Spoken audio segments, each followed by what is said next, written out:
Assembleia de Deus. Ministério Josué Brandão.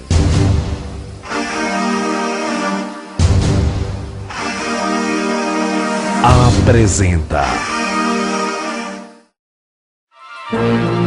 salvação. Você se arrepende agora e Ele te perdoa agora. Poder de Deus. Espírito de Deus, derrama teu poder neste lugar e faz desta reunião uma noite de glória. Libertação. Porque só o sangue de Jesus purifica o homem de todo pecado. Milagres. Ele quer agir e operar em sua vida. Cristianismo sem fronteiras. Com o pastor Josué Brandão.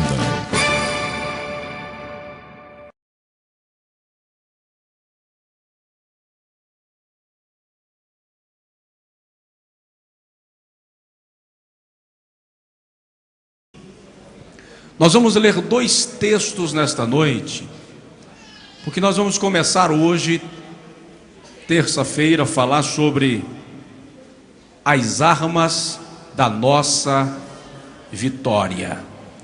E nós vamos falar sobre oração, jejum e vigilância. Hoje nós vamos falar só acerca de oração. Por isso nós vamos ler dois textos. Primeiro, nós vamos ler 2 Coríntios, capítulo 10, versículos 4 e versículo 5, que diz assim: pois as armas da nossa milícia não são carnais, mas poderosas em Deus, para demolição de fortalezas, derribando raciocínios e todo baluarte que se ergue contra o conhecimento de Deus, e levando cativo todo pensamento à obediência de Cristo. Amém? Folheie a sua Bíblia, por favor, até a epístola de Tiago, capítulo de número 5. Os irmãos que estão diante do telão, se possível também manuseie sua Bíblia.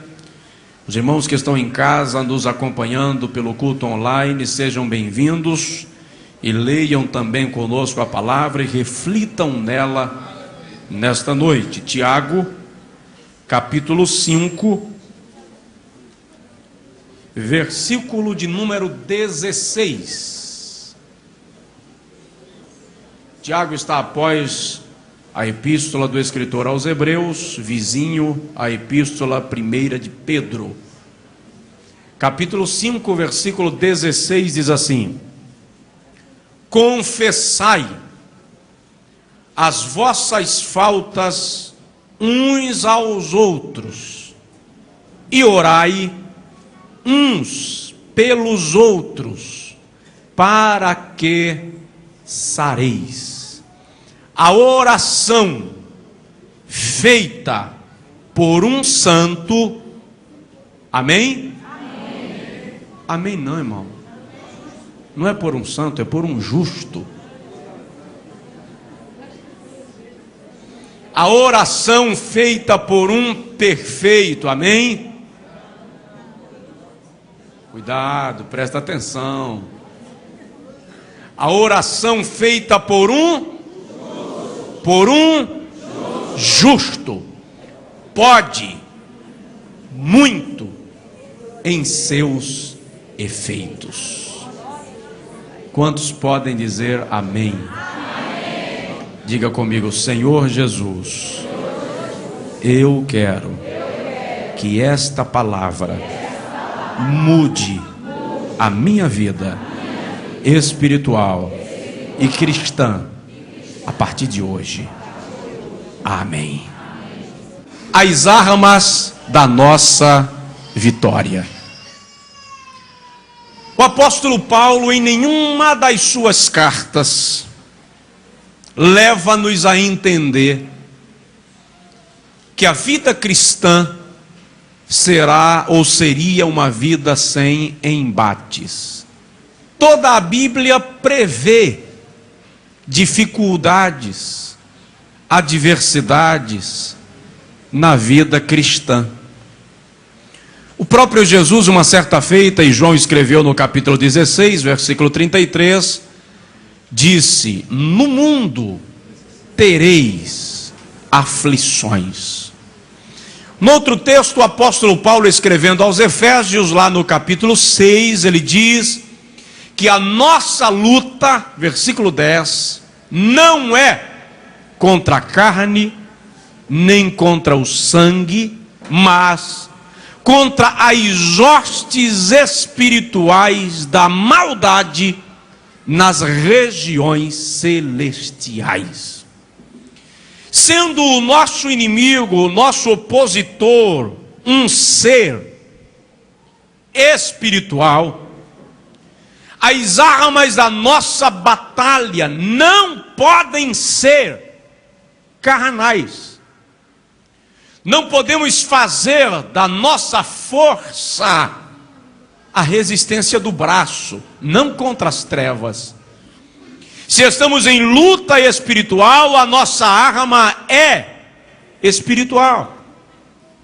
O apóstolo Paulo, quando escreveu aos Efésios, no texto que eu citei, e ele fala da armadura de Deus, ele cita uma série, faz uma relação das armaduras espirituais. E ele cita o escudo da fé, a espada do Espírito, o capacete da salvação, a couraça da justiça, calçando os pés na preparação do evangelho da paz.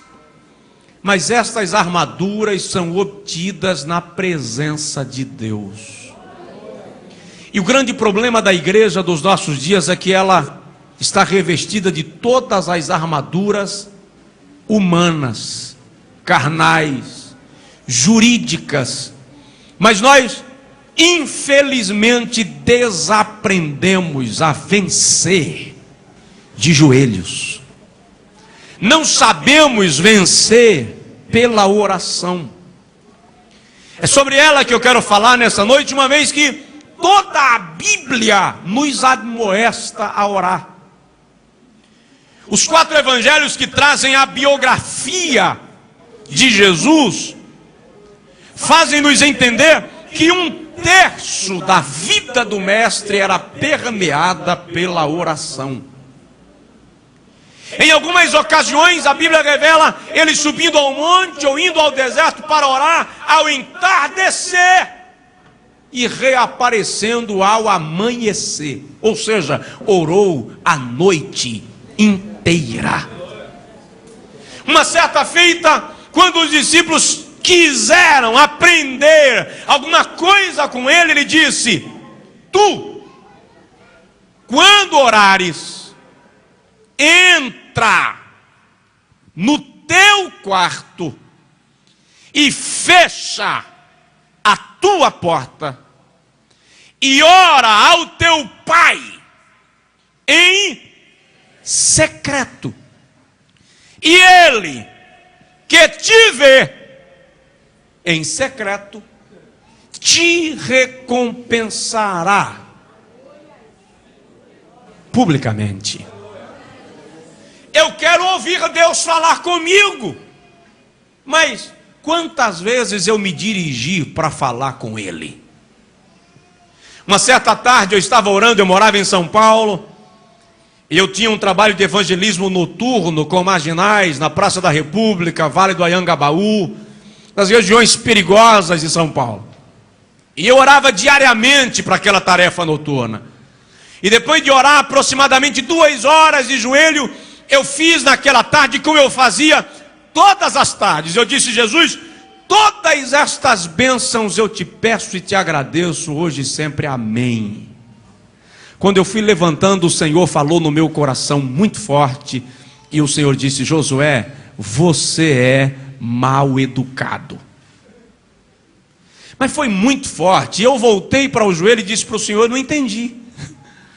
E o Senhor me disse: você é mal educado. E eu disse: Senhor, me ajuda a entender. E o Senhor me perguntou: o que você acha de ficar por 2 horas trancado num quarto com uma pessoa, numa tarde quente como esta, e a pessoa fala e não para ouvir você falar? E eu pensei comigo: dá vontade de mandar embora. E o Senhor me disse: você falou durante 2 horas e não me deixou falar nem 2 minutos, e eu quero falar com você. Daquele dia em diante, a minha oração, isso é uma questão particular, a minha oração é dividida em etapas, e ao final de cada etapa eu paro. Senhor, queres falar comigo alguma coisa? E fico em silêncio algum tempo, porque a Bíblia diz em Jó 33:14, que o Senhor fala uma vez, e ainda 2, se os homens não lhe atendem. Fala-lhes a 3ª vez, quando caem em profundo sono sobre a cama. Mas Deus fala. Lá em Êxodo 33:11, a Bíblia diz assim: e falava o Senhor a Moisés face a face, como qualquer fala com o seu amigo. Números capítulo 7, versículo 89, a Bíblia diz que todas as vezes que Moisés entrava na presença do Senhor, o Senhor lhe falava da arca do testemunho. Dá uma olhada na pessoa do teu lado e diz para ele: Deus quer falar com você.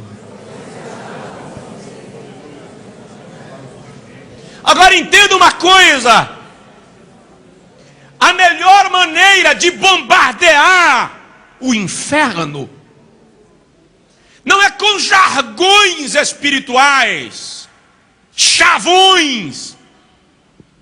A gente acha que ataca o diabo quando gritamos: está amarrado. Não dá para amarrar de corda. Achamos que afugentamos o diabo quando colocamos a Bíblia aberta no Salmo 91 o tempo inteiro na cabeceira da cama. Ajoelhe. E quando você ajoelhar, o inferno vai ser incomodado. A Bíblia diz no primeiro livro dos Reis, capítulo 18, versículos 32, a partir do versículo 32, quando Elias estava no Monte Carmelo, no desafio contra os profetas de Baal, foi a sua oração quem destronou a ação da idolatria em Israel. Daniel capítulo de número 10, a Bíblia diz que Daniel entrou numa campanha de jejum e oração de 21 dias. E é interessante que quando o anjo responde, traz a resposta da oração a Daniel, ele diz assim: no princípio das tuas orações, eu fui enviado para te trazer resposta. Mas o príncipe do rei da Pérsia me interpelou, atravessou no caminho, e o Senhor enviou Miguel. Eu gosto desse texto, um dos principais. Eu gosto porque tem gente que acha que Miguel é uma divindade. Eu gosto desse texto porque tem gente que acha que Miguel é o único anjo de força no reino de Deus. Tem gente até que diz assim: Miguel vai do teu lado para te proteger. Mas não vai mesmo. E o detalhe: o Senhor enviou Miguel, um dos principais. Ele não é o único, um dos principais. E ele ficou a pelejar com o príncipe do rei da Pérsia. E eu vim te trazer resposta. E vão voltar, porque está subindo o príncipe do rei da Grécia, e eu pelejarei contra ele por causa do teu povo. Quando você entra em oração, você provoca uma reação no reino espiritual. Talvez seja por isso que nós estamos nos acomodando tanto sem orar, porque menos oração, mais acomodação. Só que quanto maior a acomodação, menos vitórias alcançadas. Deixamos para orar quando a coisa aperta. Aí quando aperta, vamos orar e entramos em desespero e fazemos besteira. Dá uma cotoveladinha no vizinho de leve, porque agora a palavra é forte, e diz para ele: vai orar, irmão.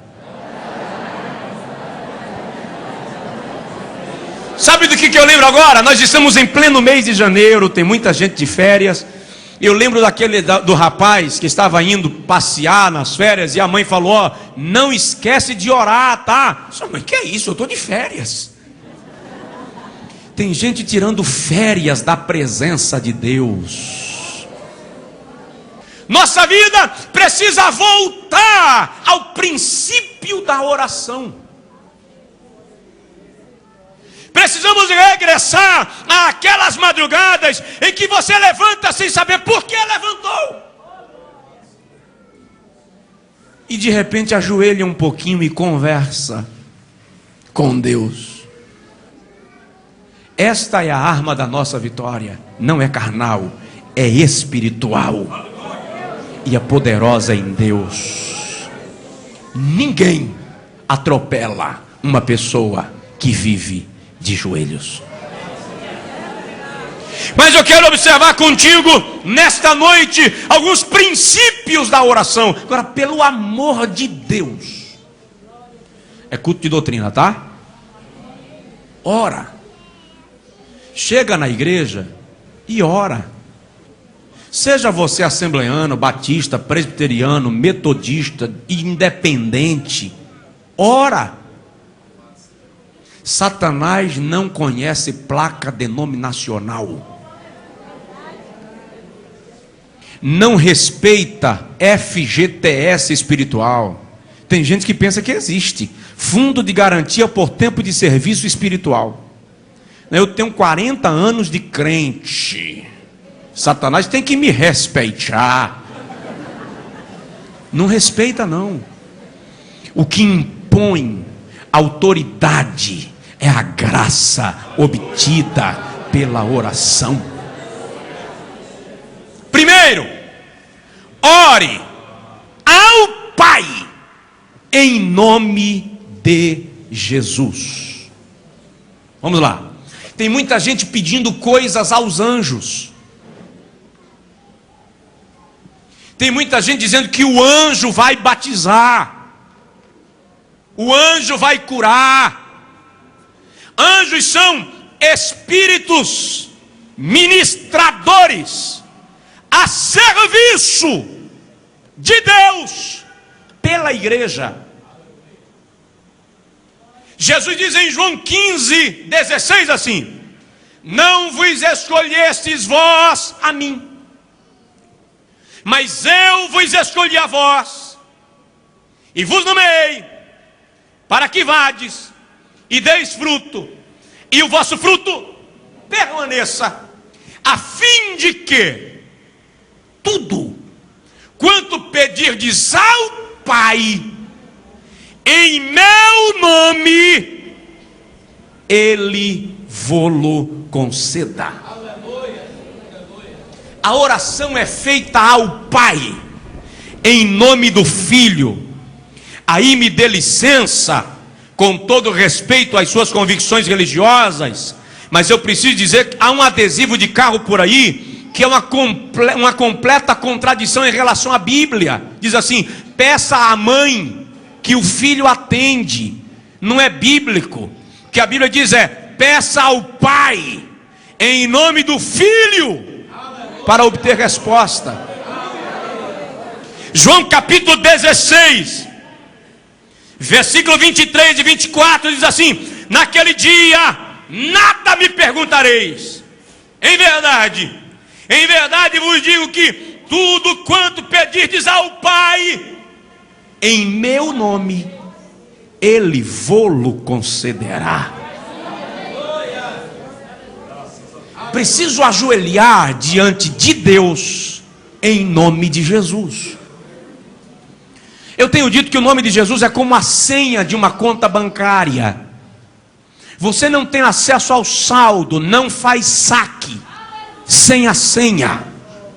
Quando você vai orar, você digita a senha: Deus, eu estou aqui em nome de Jesus. O que significa isso? Eu não tenho mérito próprio, eu não tenho capacidade, sou um pecador, nem seria recebido diante de Deus.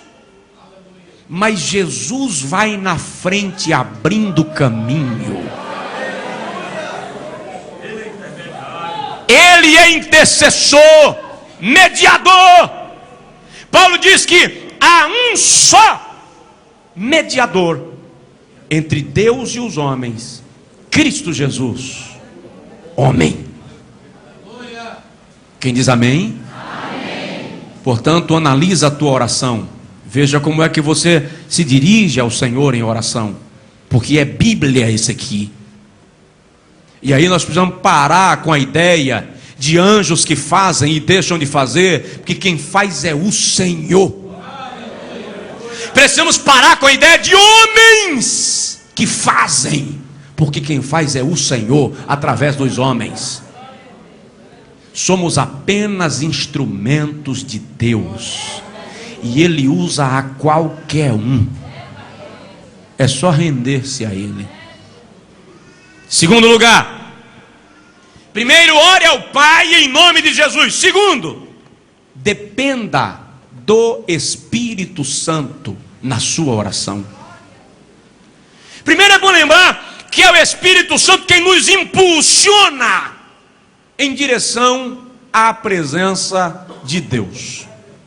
Paulo, escrevendo aos Romanos, no capítulo 8, versículo 26 e 27, disse: nós não sabemos o que havemos de pedir como convém, mas o Espírito Santo intercede por nós com gemidos inexprimíveis. E é interessante que Paulo acrescenta: e é Ele quem sonda os corações, e é Ele quem, segundo a vontade de Deus, intercede pelos santos. Sabe qual é a função do Espírito na oração? Traduzir a tua oração. As nossas orações, as nossas palavras, veja que o Senhor diz assim: os vossos pensamentos são menores do que os meus pensamentos, porque assim como os céus estão mais altos do que a terra, assim os meus pensamentos estão acima dos vossos pensamentos. A nossa linguagem não atinge a linguagem de Deus, não alcança a sua soberania. O que o Espírito Santo faz? Ele pega a minha oração. Veja que o texto diz: segundo a vontade de Deus. Ele pega a minha oração e leva ao nível da divindade. Ele traduz, coloca na linguagem do Pai. É a função de um intérprete. É Ele que intercede por nós.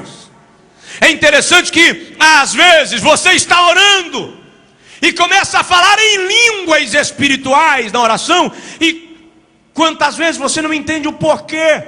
É que o Espírito Santo vai conduzindo a tua oração num nível espiritual tão profundo, que Ele toma as tuas palavras e passa a orar em você, com você, através de você. Paulo fala disso aos Coríntios na primeira carta, capítulo 14, versículo 14 e 15, quando ele diz que quando nós oramos em línguas, o nosso espírito, pelo Espírito Santo, ora bem. Ou seja, faz a oração perfeita. 1 Coríntios capítulo 14, versículo 2, Paulo diz assim: quem fala em línguas não fala coisas de homens, mas coisas de Deus. A À luz do original grego, a expressão é: quem fala em línguas não fala coisas humanas, mas segredos divinos. É cochichar, é falar em segredo com Deus na oração. E nós não podemos abrir mão disso, porque quando isso acontece, é interessante que o apóstolo Judas, detalhe, Judas, escritor da epístola, não tem nada a ver com Iscariotes, tá? Ele diz no versículo 20 da sua epístola: orando no Espírito. Orar no Espírito ali é o que Paulo chama em 1 Coríntios 14 de orar pelo Espírito, ou orar em línguas espirituais. A igreja pentecostal está perdendo essa identidade. Estamos nos tornando ecléticos, nos adaptando, estamos nos tornando conformes. Mas o Espírito de Deus quer ajudar você na oração e fazer você sentir a poderosa presença do Senhor enquanto ora. Oh, aleluia! Glória a Deus! Ore ao Pai em nome de Jesus. Dependa do Espírito enquanto ora. Diga comigo: Santo Espírito, eu preciso da tua companhia na minha oração. Aleluia. Terceiro lugar, princípios da oração, as armas da nossa vitória. Tem gente aqui que está tentando vencer no grito, tentando vencer na raça, tentando vencer na sabedoria humana. Tem gente querendo aplicar os princípios da arte da guerra na sua vida espiritual. Pode funcionar na sua vida profissional, como executivo. Na vida cristã, as armas da nossa milícia não são carnais. Terceiro, resolva o que você vai pedir, o que você quer da parte de Deus. Tiago diz assim: quem quer sabedoria, capítulo 1, versículo 5, peça a Deus.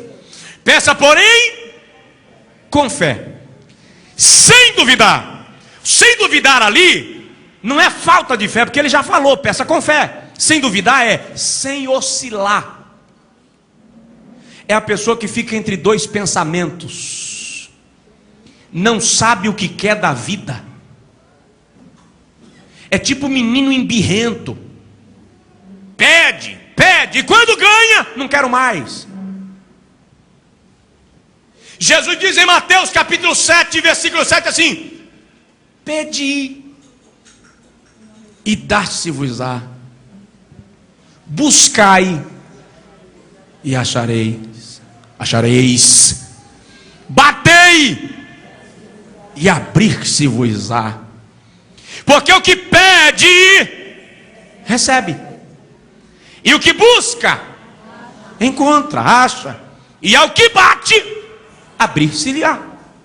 É interessante, você já parou para analisar que Jesus faz algumas perguntas meio, licença Jesus, sem lógica na Bíblia? Tem um desesperado de um cego na beira da estrada gritando: filho de Davi, tem misericórdia de mim. Jesus vai perguntar para ele: o que queres que eu te faça? Pelo amor de Deus, o que um cego quer? Não, Senhor, eu quero ver.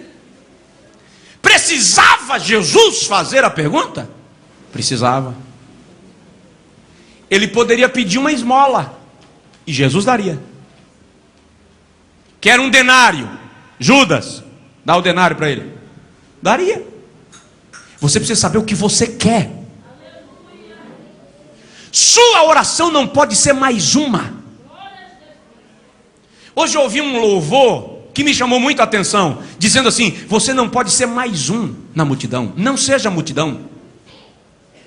A mulher do fluxo de sangue embrenhou no meio da multidão, e tocou em Jesus. E é interessante que quando ela toca, Jesus para e ele diz: alguém me tocou. Mas que pergunta sem sentido, que indagação, que colocação sem lógica. Pedro questionou: mestre, a multidão te aperta, todo mundo te toca, Marcos 5, e o senhor disse que alguém te tocou? Jesus disse: alguém me tocou diferente. Alguém me tocou com propósito. Alguém me tocou porque sabia o que queria ao me tocar. Não basta vir à igreja e encher o salão. Você precisa ter propósito. O que você quer de Deus? Jesus chega à beira do tanque Betesda, em João 5, e pergunta ao paralítico. Presta atenção nessa situação. O indivíduo estava lá há 38 anos. A Bíblia não diz que ele tinha 38 anos, diz que ele estava lá há 38 anos. E Jesus pergunta para ele assim: você quer ficação? Ora, se eu estou aqui há 38 anos esperando um anjo mover as águas, o anjo movia as águas periodicamente para eu me jogar dentro dela e ser curado, e eu nunca consegui uma vez em 38 anos, o que será que eu quero aqui? Ficação. Por que Jesus perguntou? Porque você precisa decidir, resolver diante de Deus qual o seu propósito de vida. Diga amém. Se nos ajoelharmos só para preencher tempo, nós não vamos alcançar o que queremos. As armas da nossa milícia não são carnais. Dá um toquezinho no vizinho e diga para ele: decida o que você quer.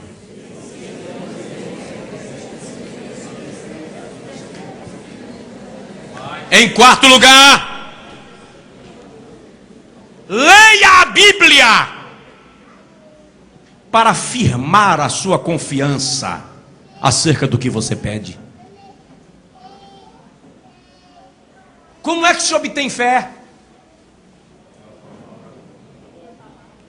Alguém chegou para Jesus um dia e disse assim: Senhor, Lucas 18, aumenta-nos a fé.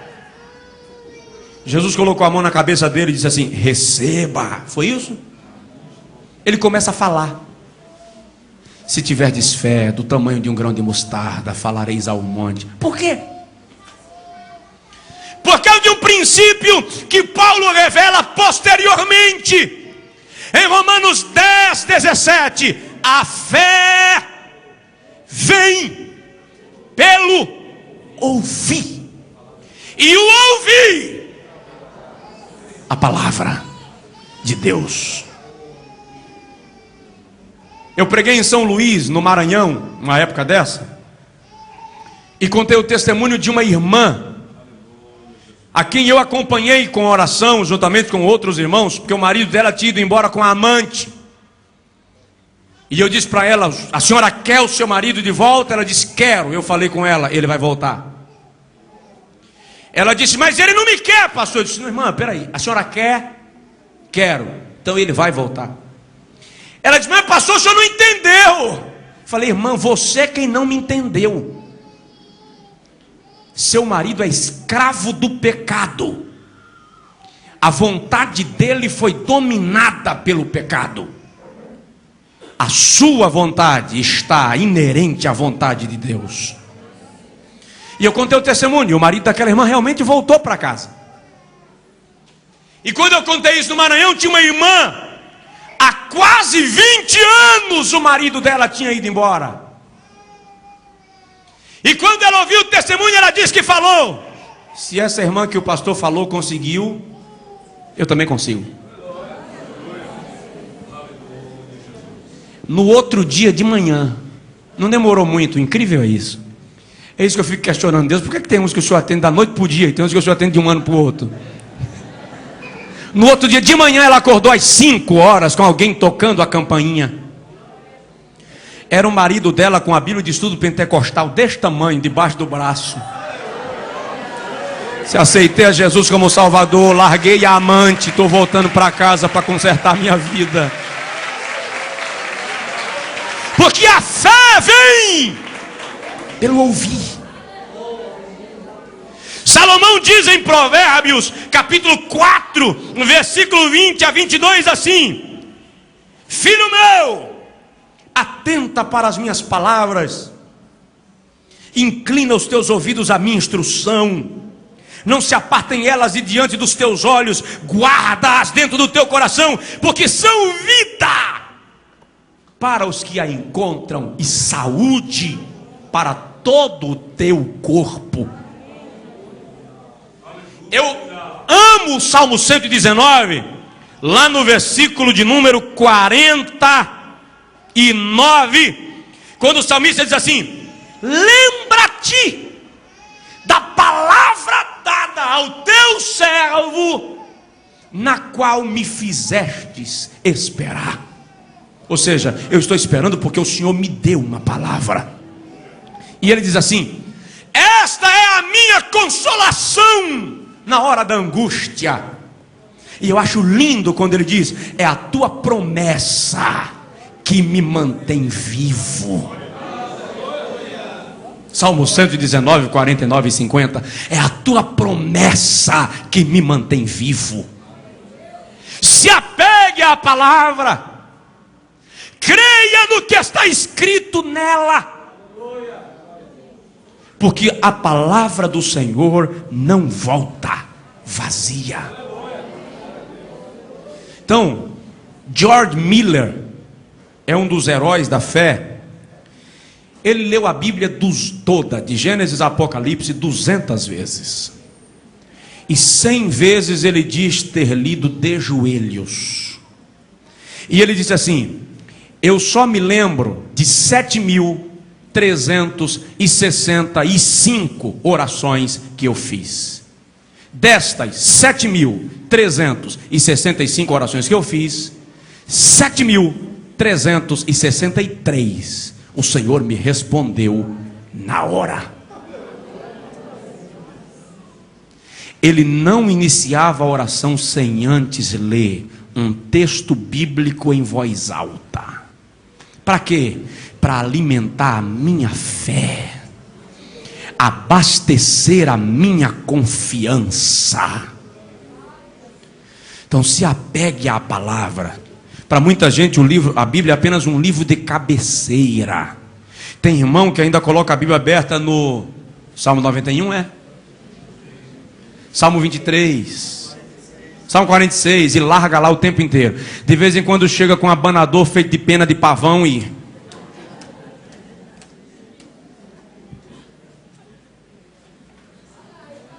fala a Deus. Fala não, irmão. Não é assim. Não é poção mágica. Ela tem que se tornar real para mim. Tem que se tornar real na minha vida. Amém? Se apegue à palavra. Dá um toque no vizinho e diz para ele: a promessa te mantém vivo.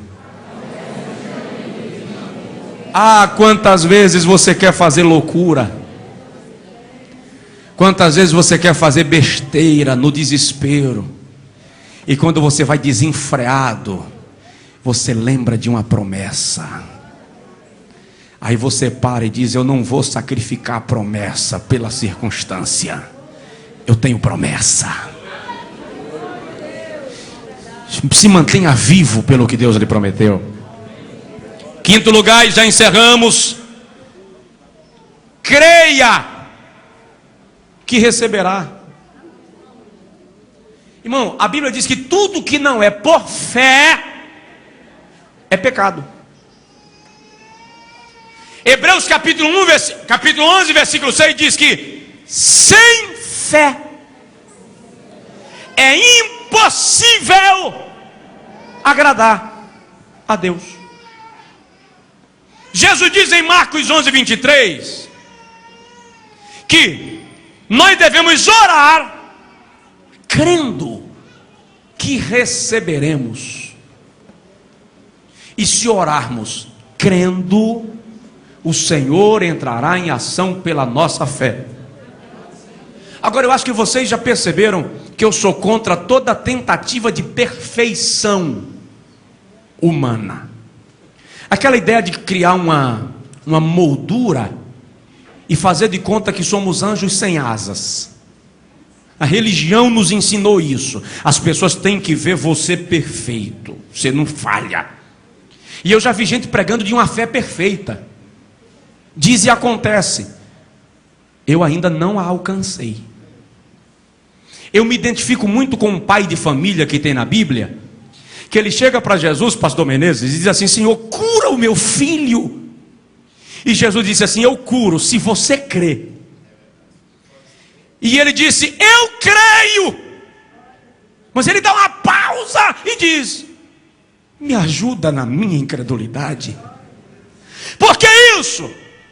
Porque eu e você cremos, mas de vez em quando dá uma oscilada.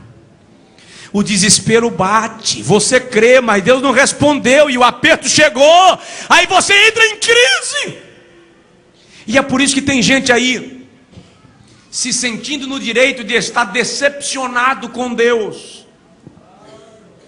porque Deus não me atendeu. Primeiro é bom lembrar que Ele não tem obrigação nenhuma de atender. Agora Ele vai atender, se você souber esperar que Ele o faça da sua maneira. Porque fé não é um princípio perfeito quando chega em nós, porque nós não somos perfeitos. Mas fé é um princípio ativo. É a fé que não se rende. A fé não é inerte. Ela me leva a agir, mas me ensina a esperar. Dá uma olhada no olho do vizinho e diz para ele: espera.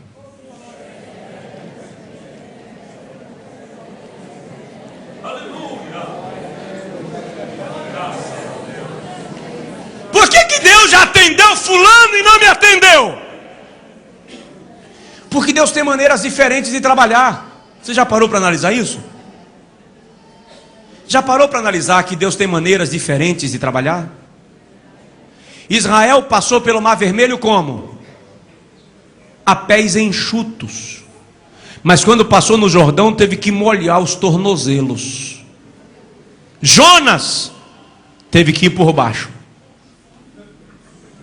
Pedro caminhou sobre as águas. Paulo, se quis, em Atos 27, teve que nadar.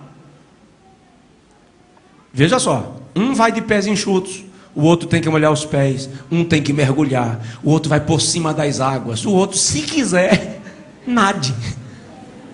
Não importa como você chega do outro lado, o que importa é chegar. Se você vai a pés enxutos, se você teve que mergulhar, se você se molhou, se caminhou sobre as águas, ou se teve que nadar, não é da conta de ninguém, é com você e Deus. O que importa é chegar do outro lado e diga: eu vou chegar do outro lado. Glorifique ao Senhor, aplauda-o se quiser, porque você vai chegar. Oh, aleluia! É uma questão de crer, saber esperar o momento de Deus, por fé. A Bíblia diz assim: quem crê, não se apresse. Vamos terminar, né, irmão? As armas da nossa milícia não são carnais.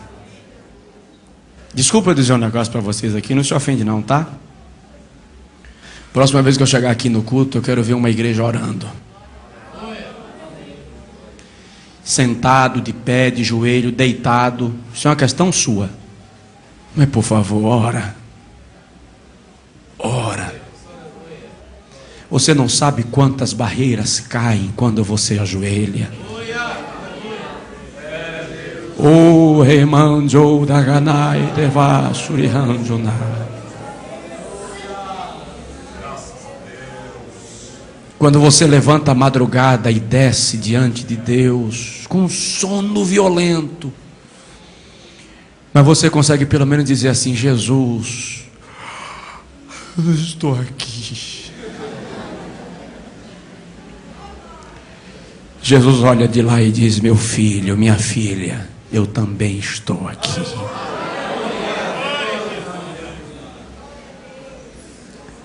Em penúltimo lugar, na oração, interceda. Ore pelos outros. 1 Samuel capítulo 12, versículo 23, Samuel diz assim: mais longe esteja de mim pecar contra o meu Deus, deixando de orar por vós. Paulo diz a Timóteo na segunda epístola, capítulo 2, que nós devemos levantar mãos santas em todo lugar, com orações, súplicas e intercessões por todos os homens. Comumente nós mal temos tempo para orar por nós. João capítulo 17 é um capítulo inteiro Jesus orando pelos outros. Ele diz: Pai, eu rogo por estes, no versículo 9. No versículo 20 ele volta a dizer: eu rogo por eles. No versículo 21 ele diz: eu peço por eles. No versículo 22, para que eles sejam. E no versículo 24, para que eles estejam. Ele ia para a cruz, ele iria para o martírio, e em vez de se preocupar com ele, ele ora pelos outros. Às vezes nós, na hora da luta, só nos concentramos nos nossos problemas, o resto que se arrebente. Minha luta é prioridade, mas aprenda, por favor, que quando você se desconcentra do seu problema, é que Deus entra em ação em seu favor. Já leu Jó 42:10? Tem gente que pensa, irmão, que a tribulação dos homens de Deus na Bíblia começou de manhã e terminou de tarde. O historiador diz que Jó ficou 7 anos na chaga. 3 anos foi o período de recuperação. José ficou 10 anos na prisão, na casa de Potifar, e 3 anos na prisão, escravo por 13 anos. E nós pensamos que eles começaram a lutar de manhã e venceram à tarde. Jó ficou 41 capítulos questionando, tentando entender, discutindo conceitos, filosofias, teologias, argumentos. Mas a Bíblia diz que Deus mudou o cativeiro de Jó quando ele orava pelos seus amigos. Orava pelos seus amigos. Faça um compromisso com a pessoa que está do seu lado agora. Você nem conhece, né? Nunca nem vi, talvez. Pergunta o nome dele aí, no telão. Como é seu nome? Pergunta aí. Amém? Amém? Agora diga para essa pessoa: